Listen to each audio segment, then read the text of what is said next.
పెళ్ళైనా పండగైనా వేడుక ఏదైనా పట్టుచీరల ప్రత్యేక వేదిక వారాహి సిల్క్స్.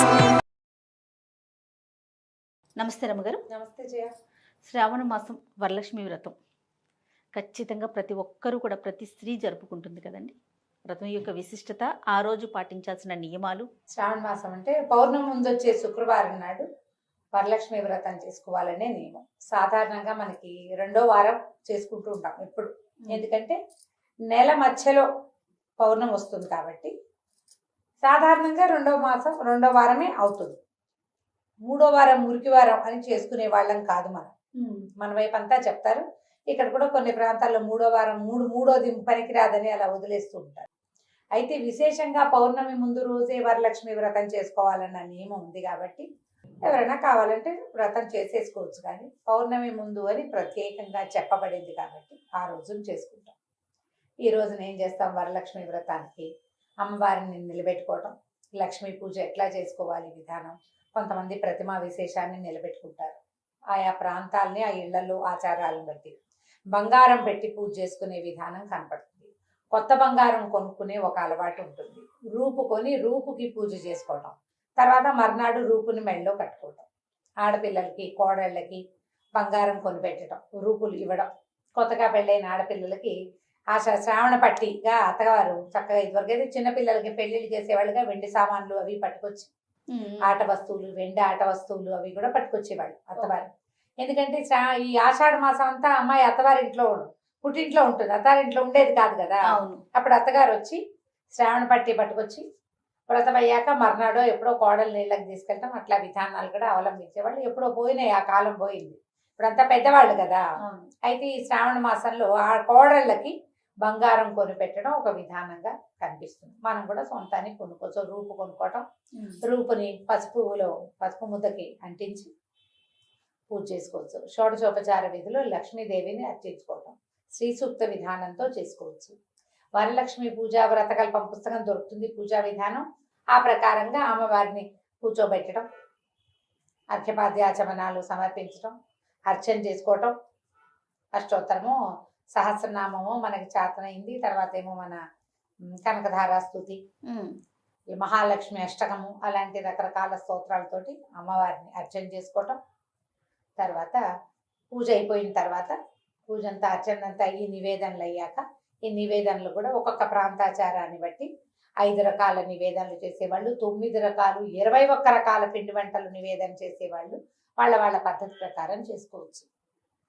మనం అన్న నివేదన చెయ్యొచ్చు. పాయసం, పులిహోర, దత్తోజనము, గారెలు, బూరెలు, పొంగుబూరెలు ఇలాంటివి నివేదన చెయ్యొచ్చు. ఇంకా మనం 9, 11 అన్నాం అనుకో, పదార్థాల అంకెలు పెంచుకోవడం. సాధారణంగా ఎవరైనా సరే ఓ పాయసం, ఒక పులిహోర, తర్వాత గారెలు కానీ, వడలు కానీ, బూరెలు కానీ ఏదైనా నివేదన చేసుకోవచ్చు.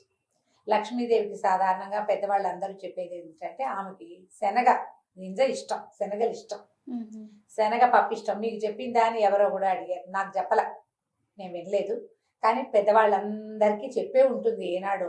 ఎవరో ఒకళ్ళు చెప్పకపోతే మరి మన ముందు తరాల్లో కూడా అదే చేయరు కదా. అంతే కదా. లక్ష్మీదేవి వచ్చి చెప్తుందా? కాదుగా. ఇప్పుడు ఇవన్నీ ఈ పూజ ఇట్లా చేయండి అని మనకు లక్ష్మీదేవి కాదుగా చెప్పింది. మన పెద్దలు చేశారు, మనం కూడా చేస్తాం. మీకు చెప్పిందా అంటే మైసూర్ పాకైనా చేసి పెట్టచ్చు మీ ఓపిక. అంతే. మన అమ్మల టేస్ట్లు కూడా మనకు తెలియని కాలంలోకి వచ్చాం మనం. అమ్మవారి టేస్ట్కి మనకు పెద్దవాళ్ళు ఆసరా కావాల్సింది. శనగ పిండితోటి కానీ, శనగ పప్పుతోటి కానీ చేసిన ఏ పదార్థాన్నైనా నివేదనలో పెట్టుకోవచ్చు. శనగపప్పు అంటే మనం బూరెలు చేస్తారు, మైసూర్ పాకు లాంటివి చేసి పెట్టచ్చు. శనగపిండితో బజ్జీలు చేయొచ్చు, శనగల వడలు చేయొచ్చు, శనగపప్పు వడలు చేసుకోవచ్చు. ఉల్లి, వెల్లుల్లి వాడకడ్డ వృక్ష పదార్థాలు కాబట్టి వాటిని పక్కకు పెట్టి మిగిలిన ఏ పదార్థంతోటైనా శనగలు కలిపి ఏదైనా ఒక పదార్థాన్ని వండి అమ్మవారికి నివేదన చేయొచ్చు. ఒక 3 అయినా చేయండి. ఒకవేళ మీకు అవకాశం లేదు, అవి ఏం చేయలేకపోయి ఇప్పుడు ఎలాగా, ఏం పర్వాలేదమ్మా, పాలు పళ్ళు అయినా నివేదన పెట్టండి. పర్వదినం రోజున ఖచ్చితంగా ఒక దీపారాధన చేయటం, ఒక అగరబత్తి వెలిగించడం. ఈ రోజు ఈమెకి సంబంధించిన ప్రత్యేకమైన రోజు. మన బర్త్డే ఉంది, సెలబ్రేషన్స్ ఏం చేసుకోము, కనీసం తలంటి పోసుకుని కొత్త బట్టలు వేసుకుంటున్నాం కదా. మిగిలినవి ఏం లేవు, కేక్ కటింగ్ లేవు, పోనీ ఇవాళ నా పుట్టినరోజుని జ్ఞాపకం చేసుకుని కాస్త తల హైదరాబాద్ చేసి ఉన్న వాటిలలో ఒక మంచి వస్త్రంగా బట్టలు కట్టుకుని వెళ్తామా, వెళ్ళమా బయటికి కొత్తవి లేకపోయినాను తప్పకుండా చేస్తామా? అదే ఆచరించండి అమ్మవారి విషయంలో కూడా.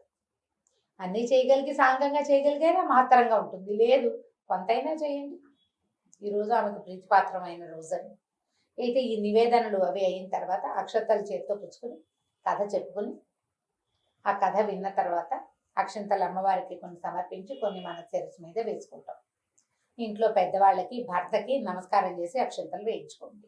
ఈ వరలక్ష్మి వ్రతం రోజున మాత్రం తప్పకుండా భర్త ఆశీస్సులు తీసుకోవాలని పుస్తకంలో కూడా రాస్తారు. పెద్దవాళ్ళంతా కూడా అదే చెప్తారు. ఎందుకంటే ఇది భర్త క్షేమానికి కోసం చేసే వ్రతాలలో ప్రముఖమైన వ్రతం కాబట్టి ఈ పద్ధతి చెప్తారు. దీనికి ఒక ప్రత్యేకమైన కథ ఏం చెప్తారంటే చాలా చిన్న కథ, చారుమతీదేవి కథ. పూర్వం ఒక ఆవిడ ఉండేది కుండిరం అనే నగరంలో. చారుమతీదేవి ఆమె భర్త అత్తమామలతో కలిసి నివాసం ఉండేది. ఆమె పొద్దున్నే లేచి ఇంట్లో పనులన్నీ చక్కగా చేసుకుని భర్తని ఎంతో ప్రీతిపాత్రంగా చూస్తూ అత్తమామల్ని విశేషంగా సేవిస్తూ చాలా చక్కగా గృహస్థ ధర్మాలు, గృహిణీ ధర్మాన్ని ఆచరించేది. ఆమెకు ఒకనాడు వరలక్ష్మీదేవి కల్లో కనపడి నేను వరలక్ష్మీదేవిని, శ్రావణ మాసంలో పౌర్ణమి ముందు వచ్చే శుక్రవారం నాడు నన్ను పూజించు, నీకు అష్టైశ్వర్యాలు లభిస్తాయని చెప్పింది. ఆమె పొద్దున్నే లేచి తెల్లవారుజామున వచ్చిన కళ ఇంటిల్లిపాదికి చుట్టుపక్కల వాళ్ళకి చెప్పింది. ఇట్లాంటి ఒక విశేషమైన కళ వచ్చింది, సకలాభరణాలు ధరించినటువంటి అమ్మవారు ఇట్లా తనకి కనపడింది, నేను వరలక్ష్మీదేవిని అని చెప్పింది. మహాలక్ష్మి శ్రీలక్ష్మి అనలా, వరలక్ష్మిని అని చెప్పింది.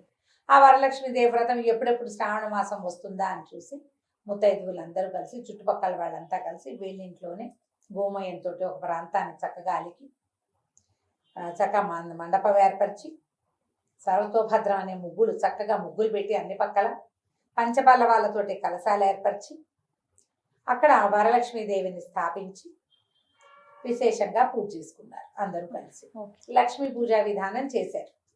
చేసిన తర్వాత ఆ మండపానికి ప్రదక్షిణాలు చేశారట అందరూ. పూజ అయిపోయిన తర్వాత ఈ మండప ప్రదక్షిణ చేస్తుంటే మొదటి ప్రదక్షిణ చేయగానే వీళ్ళందరికీ చేతులకి వాటికి గాజులని పట్టీలని ఒళ్ళంతా ఆభరణాలు వచ్చేసాయిట. వాటంతటా అవే ఆభరణాలు వచ్చాయి. తర్వాత ఏమో రెండో ప్రదక్షిణ చేయగానే వాళ్ళ ఇళ్ళన్నీ ధనకనక వస్తు వాహనాలతో నిండిపోయినాయి. మూడోది చేయగానే వాళ్ళ ఇళ్ళ నుంచి బోలెడన్ని ఇవి అంటే ఏమన్నాలి మన వాహనాలు వచ్చినాయి అన్నమాట. అనేక రకాల వాహనాలు, ఏనుగులు, గుర్రాలు, రథాలు, బళ్ళు వచ్చి వీళ్ళందరి ముత్తైదుల్ని ఇళ్ళకి తీసుకెళ్ళడానికి అనేక రకాల వాహనాలు వచ్చేసినాయి. వీళ్ళకి అంతా సంపద కలిగింది. ఆ తర్వాత నుంచి ప్రతి సంవత్సరము ఆ కుండేరు నగరంలో లక్ష్మీదేవి పూజా విధానం, ఈ వరలక్ష్మి వ్రతం పౌర్ణమి ముందు వచ్చే శుక్రవారం నాడు విశేషంగా వరలక్ష్మి వ్రతం చేసుకుంటూ ఉంచేవారు. దీంట్లో ప్రాంతాల వారి విధానాలను బట్టి మనం నివేదనలు ఎలా పెట్టుకోవాలి, ఏం చేయాలి, మన ఇంట్లో ఏ విధానాన్ని ఆచరిస్తారు, ప్రతిమ విశేషం పెడతారా, కొబ్బరికాయకి పసుపు రాసి కళ్ళు ముక్కు పెట్టేవాళ్ళు కొంతమంది, దానికి కొబ్బరికాయని తలకిందులుగా పెట్టి ముచికకి పసుపద్ది కళ్ళు ముక్కు నేత్రాలు తయారు చేసేవాళ్ళు ఇంకొంతమంది, రెడీమేడ్గా అమ్మవారి ప్రతిమలు దొరుకుతున్నాయి ముఖాన్ని తీసుకొచ్చి కొబ్బరికాయకి తగిలించి కింద వస్త్రం కట్టేవాళ్ళు ఇంకొంతమంది, ఇంటెత్తున అమ్మవారి వస్త్రాలు అలంకరణ చేసేవాళ్ళు కొంతమంది. మనకి ఇప్పుడు సోషల్ మీడియాలో విస్తారంగా అమ్మవారిని ఎలా తయారు చేయాలి అనే దాని మీద కొన్ని వందల వీడియోలు ఉన్నాయి కాబట్టి ఏ వీడియో కుదిరితే అది. కాకపోతే అమ్మ ఫ్యాన్సీగా ఈ సంవత్సరం ఈ వేషం, వచ్చే సంవత్సరం ఇంకో వేషం, అక్కడెక్కడదో వేషం వేయద్దు, అలాంటివి చేయబోకండి. ఏటా ఒక విధానాన్ని అవలంబించాలి. ఈ కొత్తక వింత పాతక రోత విధానాలని పూజా విధానాల్లోకి తీసుకురాకూడదు. మనకు ఒక పద్ధతి ఉండాలి, ఏటా మనం అదే చేయాలి, మార్చకూడదు. మన అమ్మని నాన్నని ఎట్లా మార్చమో అలా మారకుండా ఉండాలి. మనం ఒకటి అలవాటు చేసుకుని ఏటా చేస్తే మన పిల్లలు అది నేర్చుకుంటారు. లేకపోతే ఈసారి ఎవరు కొత్తది పెట్టారు అది చూసి చేద్దాము అని ఆలోచన చేయొచ్చునా? అసలు ఏదైనా ఒకటి అలవర్చుకోండి, ఆల్రెడీ ఉంటే మంచిది. లేదా నిరుడేం చేశారు ఇదే చేయాలి, అంతేగాని కొత్తగా ఎవరేం చేశారో చూసి అది వేద్దామని అనుకోకండమ్మా, అది పొరపాటు. మీ ఇంట్లో అసలు ఈ ప్రతిమలు లేవు, బంగారం పెట్టి పూజ చేస్తారు, చక్కగా చేసుకోండి.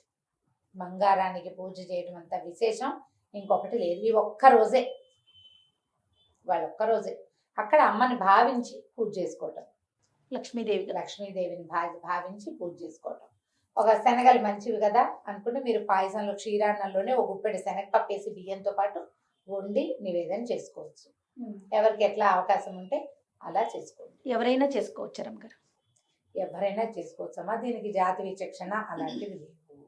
అంటే నీ ప్రశ్న ఒకవేళ భర్తలు లేకపోతే అని, పూజ చేసుకోవడానికి ఏ తప్పు లేదమ్మా, పూజ చేసుకోవచ్చు. అయితే ఈ మన తోరం కడతారు, తోర పూజ చెప్తాం. తోర గ్రంథి పూజ ఏమైనా 9 ముళ్ళు వేసిన తోరాలు పెట్టి పూజ చేస్తారు. ఈ తోర గ్రంథి పూజ అది అందరూ చెయ్యరు. ఆ తోరం కట్టుకోవాలి. ఆ పుణ్యస్త్రీలు కాకపోతే అది కట్టుకోవటం కుదరదు, మన పద్ధతి కాదు అది. వాయనం ఇవ్వడానికి పుచ్చుకోవటానికి అభ్యంతరం ఉండొచ్చు, అది చెయ్యొద్దు. పూజ ధారాళంగా చేసుకోండి. మీ ఇంట్లో ఆడపిల్లలు ఉంటే, కోడళ్ళు ఉంటే వాళ్ళు ఆ రక్ష కట్టుకునే వాళ్ళు కట్టుకుంటారు, వాళ్ళే వాయనాలు అవి ఇచ్చుకుంటారు, సరిపోతుంది. లక్ష్మీ పూజకి మీరేమైనా చదువుకోవడానికి పాయసము ఏదైనా ప్రసాదం చేసి పెట్టడానికి ఏం పెద్ద అభ్యంతర పెట్టవలసిన అవసరం అయితే లేదు. ఎవరైనా చేసుకోవచ్చు.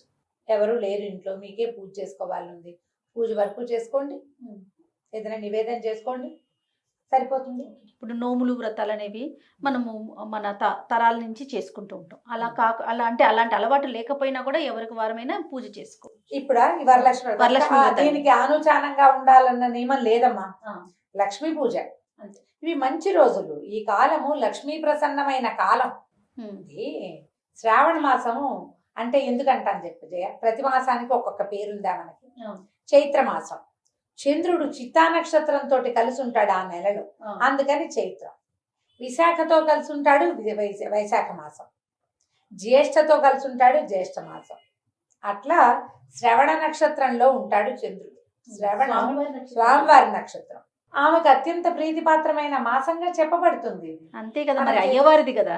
కాబట్టి మనం చేసుకోవచ్చు. ఎవరైనా పిల్లల అభ్యున్నతి కోసం చేసుకుంటాం. మనదే సంసారం ముందుకెళ్ళాలి, పిల్లలకి సంపద కావాలి, మనకైనా ఎవరికైనా కావాల్సిందే కదమ్మా. పూజ చేసుకోవచ్చు, పూజకు పెద్ద తప్పేం లేదు. పూజ కూడా చేసుకోకూడదు అలాంటివి లేవు.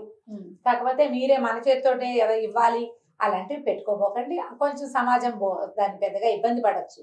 మీరు మన చేతితోనే వాయనం ఇచ్చుకోవాలి అనుకోవద్దు. మీ ఇంట్లో నుంచి వాయనం తీసుకోవడానికి ఎవరైనా ఉండే పిల్లలు వాళ్ళతో ఇప్పించండి, లేదా వచ్చిన వాళ్ళు అమ్మ బొట్టు పెట్టుకుని తీసుకోండి తాంబూలం అంటే తీసుకుంటారు, దానికి తప్పలేదమ్మా. ఇంతమందికి తాంబూలం ఇవ్వాలి, తాంబూలంలో పలానా పదార్థాలు ఉండాలి అని అలాంటి నియమం ఏమన్నా ఉందా రమ్మగారు? సౌభాగ్య వస్తువులుగా చెప్పబడేవి పసుపు, కుంకుమ, వస్త్రాలు, గాజులు, పువ్వులు, పళ్ళు, ఏవైనా అలంకరణ సామగ్రి, డబ్బులు, నగలు, బంగారం, వెండి, గాజులు ఏవైనా ఇవ్వచ్చు. ఏవైనా ఇవ్వచ్చు. కొబ్బరికాయలు, అరటిపళ్ళు, ఈ కాలంలో విస్తారంగా వచ్చే కమలాలు అవి వస్తాయి, ఆరెంజెస్ అవి వస్తాయి కదా, అవి ఇవ్వచ్చు. అట్లా ఏ పళ్ళైనా ఇవ్వచ్చు. ఖర్జూర పళ్ళు ఇవ్వచ్చు. ఎంతమంది వస్తే అంతమందికి ఎవరికైనా ఇవ్వాల్సిందే అన్న నియమం పెట్టుకోండి. పక్కింటి వాళ్ళు వెనకింటి వాళ్ళు ఉంటారమ్మా, మనం సోషలైజ్ అవ్వటానికి ఇది ఉపయోగపడుతుంది, అంతే, ఇది ఉపయోగిస్తుంది. మీరు ఎవరైనా హాయిగా ధారాళంగా పూజ చేసుకోవచ్చు. లక్ష్మీ అష్టోత్తరం చదువుకోవచ్చు, కనకతార స్తోత్రం చదువుకోవచ్చు, శ్రీ సూక్త విధానంతో పూజించుకోవచ్చు. ఎలా కుదిరితే అట్లా పూజ చేసుకోవచ్చు. తప్పకుండా రమ్మగారు. నమస్తే. నమస్తే.